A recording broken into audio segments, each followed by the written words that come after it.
Yes, ladies and gentlemen, welcome to Bolts Weekly. Here myself, Fredo Cervantes, live from the Infanity Studios in Los Angeles. And guess what? The Chargers were able to pick up a victory here at SoFi Stadium this past Sunday against the Raiders. A close matchup, 24-17. And it was a battle. It was a battle, but the Chargers were dealing with a few injuries coming out of the ball game, which is going to be pretty impressive to see how they can come about dealing with this bye week right now.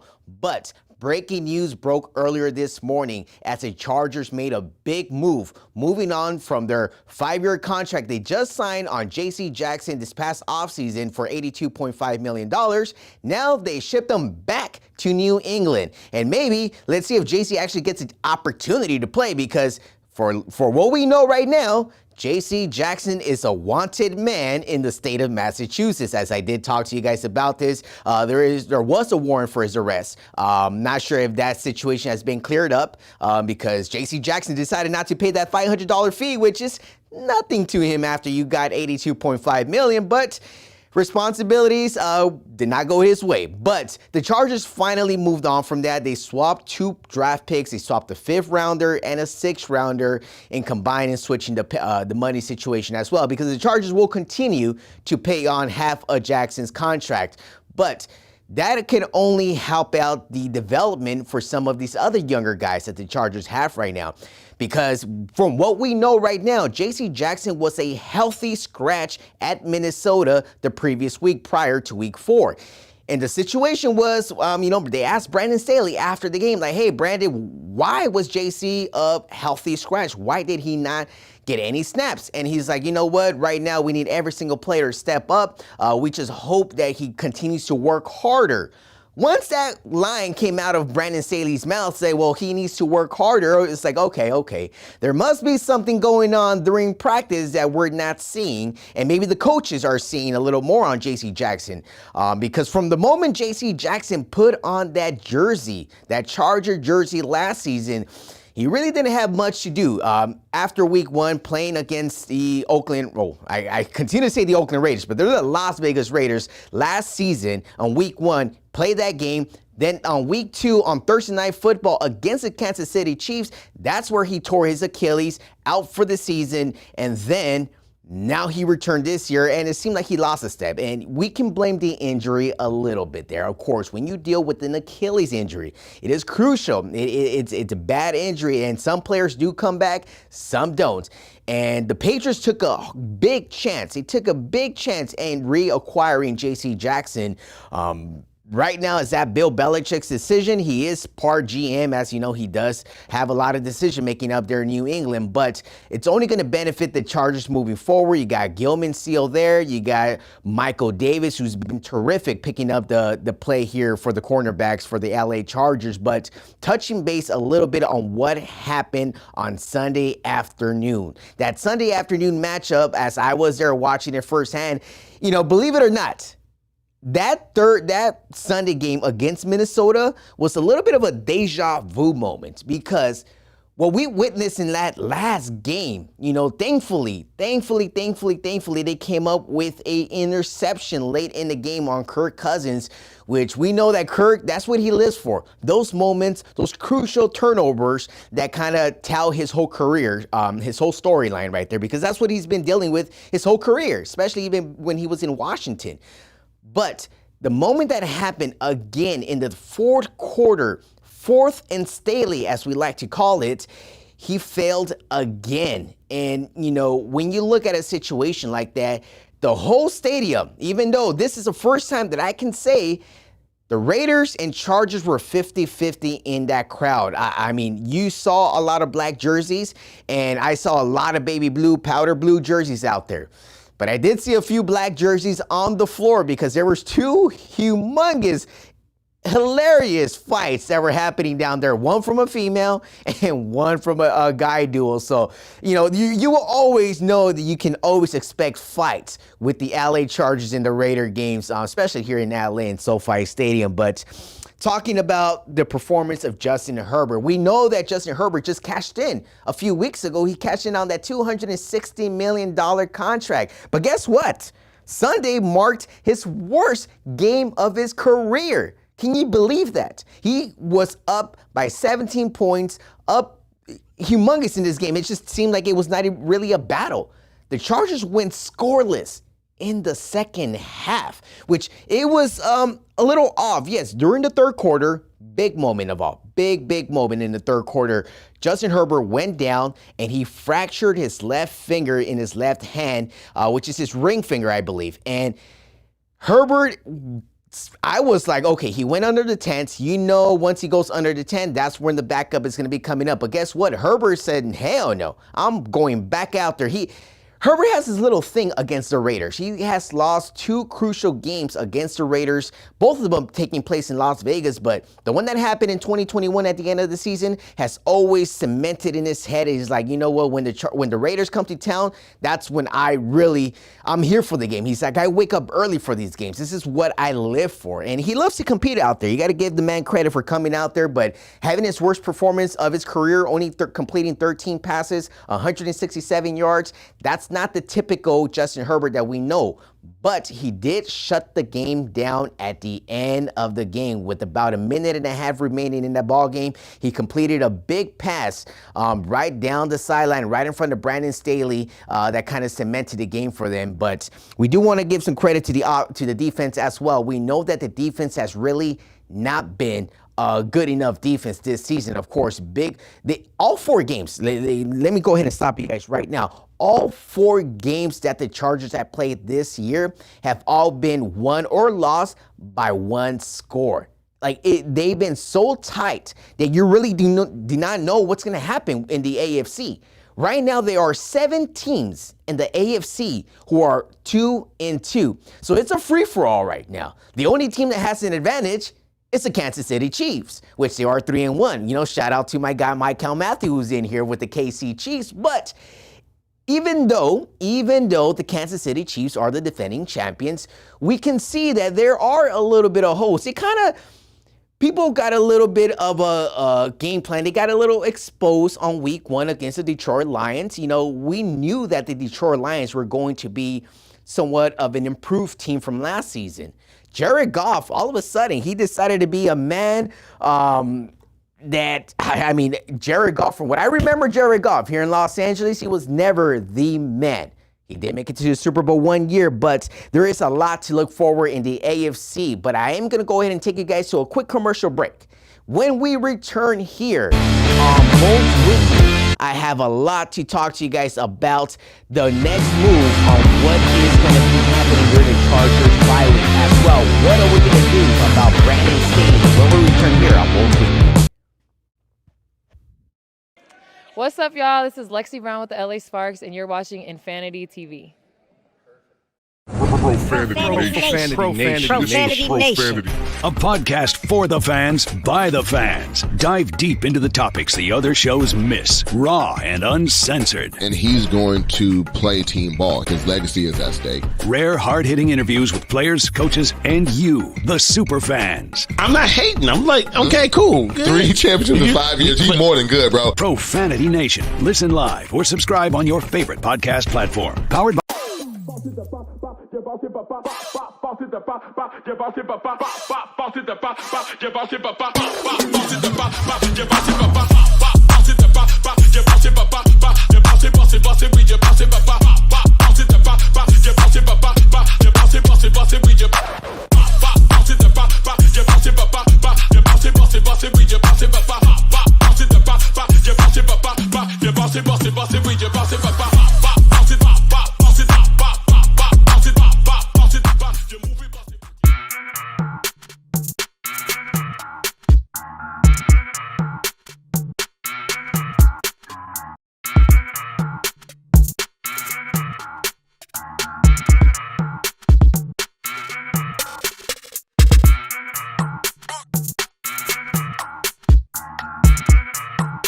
What's up, y'all? It's your girl, Chanel Gwimike, and you're watching Infanity Television. Boom.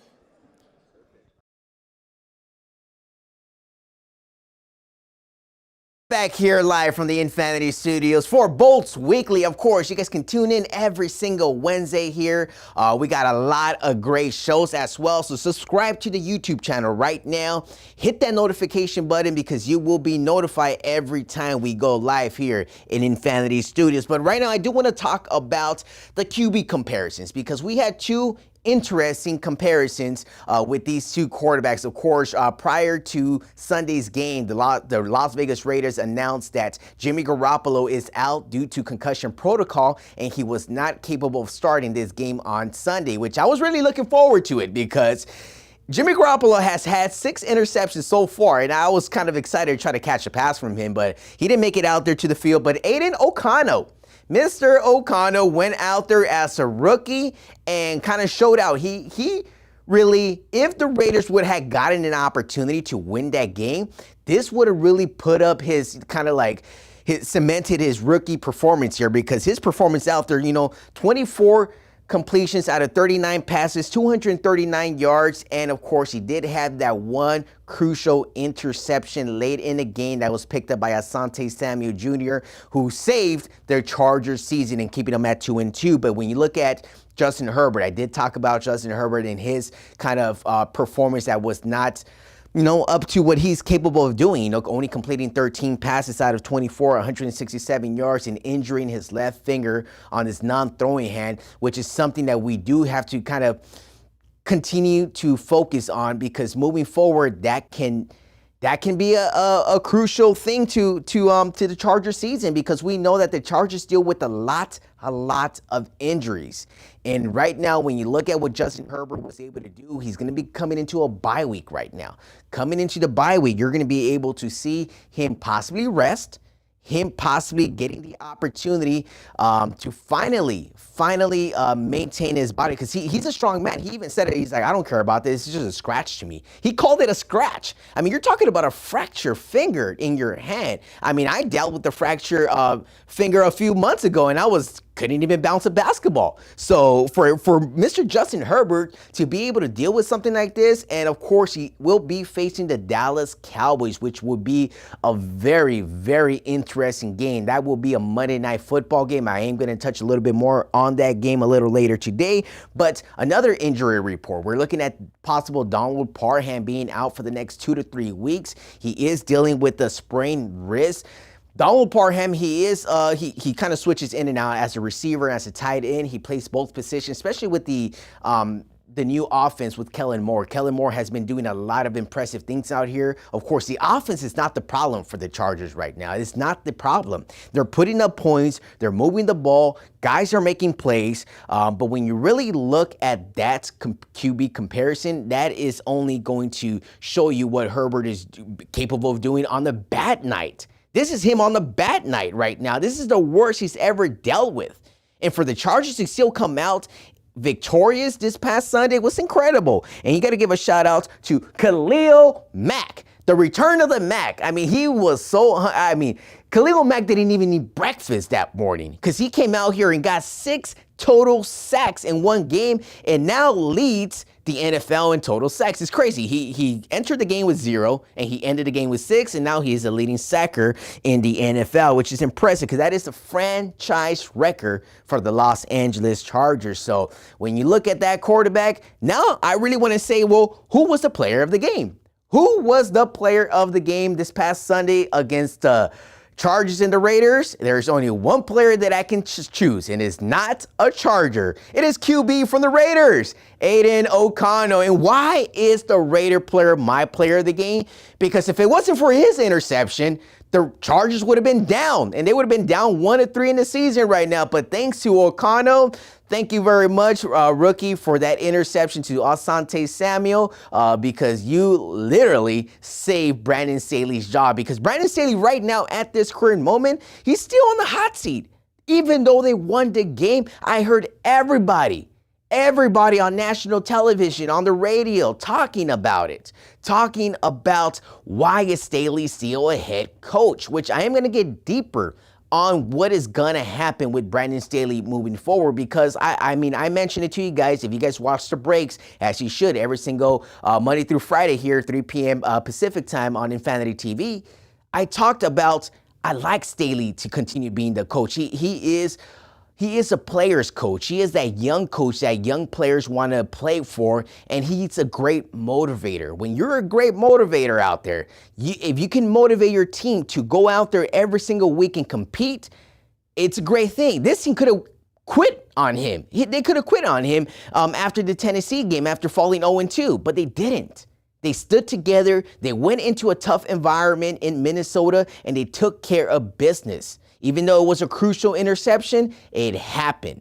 And now another interception, and now they win 2 games in a row. They're on the 2-game winning streak, heading into this bye week. But I'm heading into a commercial break. When we return here on Bolts Weekly, I will be touching base more on what is going to be happening around the league. Right now, there is a lot of things happening. And of course, a preview of Monday Night Football will return. What's up, y'all? This is Lexi Brown with the LA Sparks, and you're watching Infanity TV. Profanity Nation. A podcast for the fans, by the fans. Dive deep into the topics the other shows miss. Raw and uncensored. And he's going to play team ball. His legacy is at stake. Rare, hard-hitting interviews with players, coaches, and you, the super fans. I'm not hating. I'm like, okay, cool. Good. 3 championships in 5 years. He's more than good, bro. Profanity Nation. Listen live or subscribe on your favorite podcast platform. Powered by Jesse Brown of Keller Williams.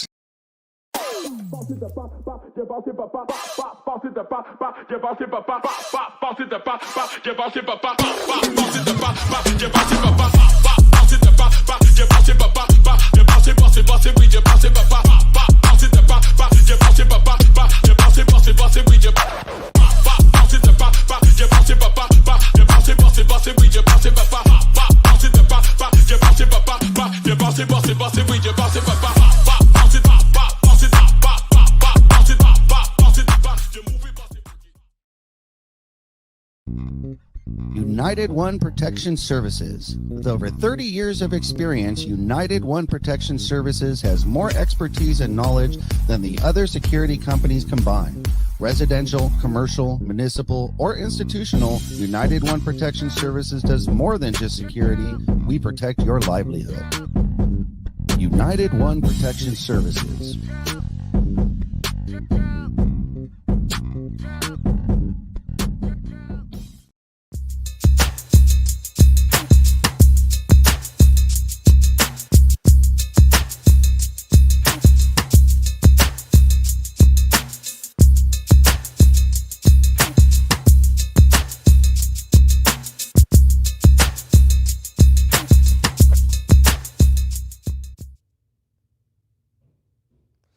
We are back here live on Bolts Weekly. Of course, make sure you hit that subscribe button right now as you watch this, because we are going to have an amazing time here at Infanity TV. Of course, you can watch all of our latest content, all of our greatest show, because the NBA season is back. So you know that we are going to have you covered in all aspects here with the LA Sparks Weekly, the Los Angeles Chargers, and of course some more Los Angeles Laker content. So make sure you guys all stay tuned here on Infanity TV. But I do want to talk to you guys about one very important thing. I do want to talk to you guys about the upcoming battle with Monday Night Football. Monday Night Football is going to be a very interesting week. But before we get to Monday Night Football, are we going to see Austin Ekeler? That is the number one question. Are we going to see Ekeler back on the field? Ekeler did get a chance to talk to the media earlier today. He did participate in practice over the last 3 practices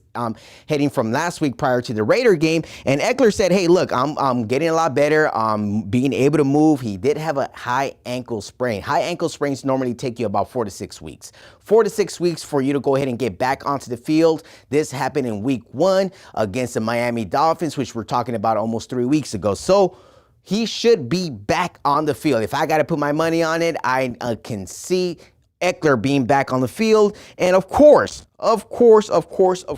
we do have what's really the situation with Brandon Staley. And this is one of the things that I want to kind of dedicate this time right now to Brandon Staley. I mean, it is an important situation to see the the criticism, the harsh criticism that he's getting. I'm gonna shout out my guy, Rob Parker. He's on the Sunday Night Football post-game show on NBC, and he said something very interesting this past Sunday that he was like, look, that Charger coach, he didn't even call him by his first name. He's like, that Charger coach gotta go. He don't belong in this league. With the way he manages games, he's like, I can manage a game better than that. And I'm pretty sure he can. But with what we can expect from Brandon Staley, I talk to a lot of Charger season ticket holders. I talk to a lot of Charger fans on a daily basis. And no one's happy with Brandon Staley. Nobody is happy with Brandon Staley. And it's a pretty much an interesting moment to see in his time in his career heading into his third season with the Los Angeles Chargers right now. And we saw improvement from year 1 to year 2 and even year 3 right now. Last season, the Chargers were also 2-2 at this point in the season. They ended up winning the next 4 out of the 5 games they played in October, which kind of pushed them up there to a 5-4 record going into November. And they did have a very tough road trip in November and December. They played a lot of tough teams out there. And, you know, when you look at what they are capable of doing right now, I told you guys, they're 7 teams in the AFC right now are 2-2. So the Chargers are one of those, and with no Derwin James, no Gilman, no JT Woods, no Joey Bosa, and no Austin Eckler, it is going to really affect the way the Chargers move forward. And right now, this is one thing I do want to say, and it's hard because I have it right here on my notes, but I did not want to say it, but I'm gonna say it. Brandon Staley, look, if you're looking at me right now, I wish you can look at me face to face right now, but you right now, I can assure you, and this is one thing I heard, that you are practically on your way out because Kellen Moore right now, you look at Justin Herbert credited all his performances in the first 4 games due to Kellen Moore. I've never heard Justin Herbert talk this way. I really never heard Herbert talk this way and not credit you for your coaching. And when you just hear the words coming out of Herbert, it's like, oh yeah, well, Kellen this, well, Kellen that, Kellen put me in the right spots, Kellen did this, and not 1 second out of his 10-minute interview did he credit you or anything at all. One reporter from The Athletic, Daniel Popper, also mentioned, hey, this locker room does not seem the same from week 1 now in week 4, even though they are 2-2, even though they won 2 games in a row. Some of the players are basically kind of trying to step out of the box and look at what is going on with this coaching staff. And we know that the Los Angeles Chargers do not like to do changes in the middle of the season. Some Charger fans were very upset. So I'm just kind of speaking on their behalf and how they feel about this team right now. But I was lost for words for the decision making that he did, but at the end of the day, they did come out with the victory right now. So that is one interesting thing to kind of look at in the development of Brandon Staley's head coaching career here with the Los Angeles Chargers entering his 3rd season. But entering week 5, no game. Entering week 6, we are hosting the Dallas Cowboys. Yes, as we look right now on this beautiful screen, we do see Dak Prescott here and Justin Herbert. That matchup was Justin Herbert's first career game at SoFi Stadium back in 2021 on week 1 when they did face the Dallas Cowboys and lost that game 20-17 off a field goal, which was a very much disappointing game that year. Cowboy Nation really took over SoFi Stadium, so that is certainly one thing I can expect this upcoming Monday, the 16th at SoFi. It's going to be a 5:15 kickoff on ESPN. Very interesting, but I wish I was at home watching that game because I definitely want to watch Eli Manning and Peyton Manning with that kind of what they call it. It's on ESPN2. It's the Manning show, whatever you guys want to call it, but it's very interesting. This past week they had Will Ferrell on the show, and LeBron James is expected to be part of the Manning cast this upcoming Monday with the Charger and the Cowboy, because from what we know, LeBron James is a low-key Cowboys fan, and he's definitely going to take part of the Manning cast there. But one thing we can certainly expect is the development of Dak Prescott. Dak Prescott has been around the league here for about 6 years now, and the talk about Dak Prescott, it's always, well, he's athletic, he's strong, he can somewhat throw the ball. I don't really credit him as a good thrower. He can run the ball, of course, we certainly know that. But the throwing situation is a problem for Dak Prescott, even though they did come out here with the 38 points offensively. Tremendous work for the offense, but 3 for the Patriots, and that was a 38-3 ass whooping for the Dallas Cowboys heading into New England this past Sunday. So that's maybe a reason why the Patriots decided, hey, we got to go trade for J.C. Jackson, because their rookie, the cornerback for the Patriots, who's Alexander Gonzalez, tore his labrum shoulder, and he's out for the season. So that might be one of the key reasons why they kind of acquired Mr. J.C. Jackson. But when we look around the league right now, we know that the Dallas Cowboys are right around the corner. They're going to be facing the San Francisco 49ers this weekend. Very interesting matchup there for an NFC showdown. But we also look at the Dolphins. We saw that the Dolphins faced the Chargers here in week 1 at SoFi Stadium, and it was a pretty good game for both teams. But when we talked, okay, well, Miami's 3-0. Miami, are they going to move to 4-0? They certainly didn't, because they went into Buffalo and got whooped 48-20. You can look at Buffalo being a pretty good team. They didn't start the season the way they wanted, but again, they are a lot of tough teams in the AFC right now battling for stakes right now. But I know for some of you guys that watched me on the breaks last night, you guys saw I spent some time about Taylor Swift. But when we talk about Taylor Swift and Travis Kelce and the Kansas City Chiefs, they took care of business. So far, with Taylor Swift in attendance, the Kansas City Chiefs are 2-0. So is Taylor Swift going to make an appearance at every game? I mean, you certainly can expect that, especially if that relationship is going to be getting a lot hotter. But the Chiefs took care of business 23-20 on Sunday Night Football against the New York Jets, and they almost let that game get away. But Patrick Mahomes is Patrick Mahomes. But there was one great game. I mean, as I woke up on Sunday morning heading to SoFi Stadium, I turned on the television and I see Toy Story having this kind of crazy fun game. It's like, I didn't even want to watch the game like that. I mean, if some of you guys that did not get a chance to see it, I mean, you see the actual Toy Story animation is being portrayed as the actual football game. So you see the little animation people, you see Woody, Buzz, and all these guys out there running and throwing the ball. It was kind of cool, but I mean, it was cool for like a minute, not for the whole game, but that was something interesting that happened between the Falcons and the Jaguars, was the Jaguars dropped another game.